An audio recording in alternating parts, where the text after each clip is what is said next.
Hello friends, welcome to Malathi kitchen. மாடி தோட்டம் வந்திருக்கேங்க. இப்போ நித்திமல் செடி பாருங்கள், நிறைய மொட்டு வச்சுருக்கு. இந்த மாதிரி அழகாக நிறைய மொட்டு வைக்கணும். நம்ம அதுக்கேற்ற மாதிரி கிளைங்கள்லாம் நிறைய படர்ந்து வரணும். அதனால் நம்ம முதல்ல செடி மாதிரி இல்லாமல் மரம் மாதிரி நம்ம தரை தளத்தில் எப்படி வைக்கிறோமோ அந்த மாதிரி மரம் மாதிரி வரணும்னா முதல்ல இந்த இந்த இலைங்கள்லாம் அப்படி கிள்ளிட்டு உடச்சி விட்டுடணும். அப்போ தான் ஒரு உடச்சி விடும்போது ஒரு கிளை உடச்சின்னா 3 கிளை உருவாகும். அப்போ கிளைகள் அதிகமாகும் போது இந்த மாதிரி அழகாக 3 கிளையாக உருவாகும். அப்போது கிளை அதிகமாகும் போது 3 இடத்துலையும் பூ நிறைய மொட்டு வைக்கும். அதே மாதிரி தான் எல்லாமே இது மாதிரி பண்ணணுங்க. அப்போ தான் சூப்பராக இருக்கும். இந்த மாதிரி மொட்டுலாம் கருக்கி போயிருந்ததுன்னா அது ஓரம் உடச்சி விடணும். உடச்சி விட்ட பிறகு அதுக்கப்புறமா அதுவே துளிர் விடும். 3 லேயராக துளிர் விடும்.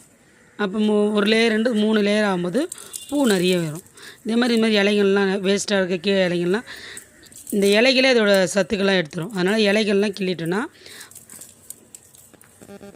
இங்கேருந்தும் கிளைகள் உருவாகும். இந்த பாருங்கள், இந்த மாதிரி கிளைகள் உருவாச்சு மொட்டு வரும். அதனால தான் இந்த கீழே வேஸ்ட் எல்லாம் இந்த பாருங்கள், நந்தியா வெட்ட செடியை பாருங்கள். கீழே பாருங்கள், செடி மாதிரி தான் வச்சேன், இப்போ மரம் மாதிரி வருது. அது மாதிரி வரணுன்னா நம்ம இலைகள்லாம் பெரிய பெரிய இலைகள்லாம் கிள்ளிட்டோன்னா நம்ம கிளைகள் எக்ஸ்ட்ரா வரும். கிளைகள் எக்ஸ்ட்ரா வரும்போது மொட்டுகள் நிறைய வைக்கும். அப்போ நம்மளுக்கு மரம் மாதிரி வந்துடும்.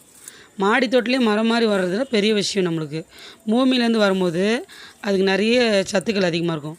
இதே நம்ம மாடியில் செடியை வைக்கிறோம், செடிக்கு வைக்கும்போது அதுக்கு கொஞ்சம் சத்துக்கள் கம்மியாக தான் இருக்கும்.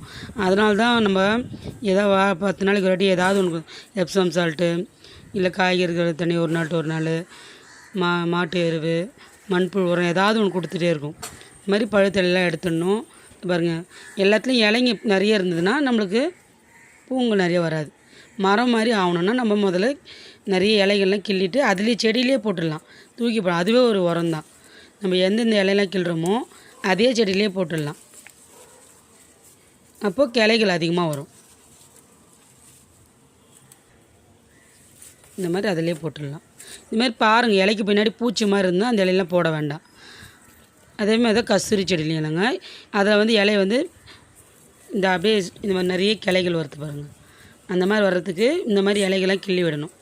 கீழ்ப்பக்கமாக அப்படி இழுத்த மாதிரி தான் கிள்ளணும். அப்போ தான் நம்மளுக்கு இலைகள் நிறையா வரும்.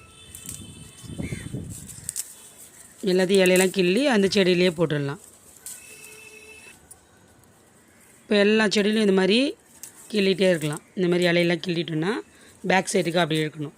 அப்போ இழுத்துட்டு நம்ம பண்ணோன்னா அங்கங்கே கிளைகள் உருவாகும். கிளைகள் வரும்போது அழகாக நிறைய பூக்கள் வரும். நம்ம மரம் மாதிரி வருது பாருங்கள், எவ்வளோ அழகாக. நம்ம தரையில் வச்சா தான் இந்த மாதிரி மரம் மாதிரி வரும். மாடியிலே இந்த அளவுக்கு வருதுன்னா நம்ம நிறைய இலைகளை பிச்சு போட்டோன்னா அப்போது செடி நல்லா பூக்கள் நிறைய வரும். பீர்ப்பாங்க பாருங்கள், நிறைய பூ வச்சுருக்கு, காய் வச்சுருக்கு.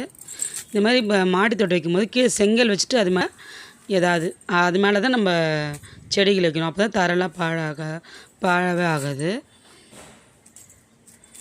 எல்லாத்துலேயும் பாருங்கள், நான் அப்படி தான் வச்சுருக்கேன். கல் வச்சு அது மேலே கடப்பக்கல் வச்சு தான் நான் எல்லா செடியும் வச்சுருக்கேன். பாருங்கள், இது கஸ்தூரி செடியும் பாருங்கள், எல்லாத்துலேயும் இலையை எடுத்துட்டேன். இது இப்போயே டைம் 6 மணி ஆயிடுச்சு. அதனால் இது வரைக்கும் தான் இப்போ பண்ணியிருக்கேன். நெக்ஸ்ட் வீடியோ இதெல்லாம் துளிர் விடும்போது கிளை நல்லா அதிகமாக வரும்போது நான் காமிக்கிறேன் எந்த அளவுக்கு வந்திருக்குன்னு பாருங்கள்.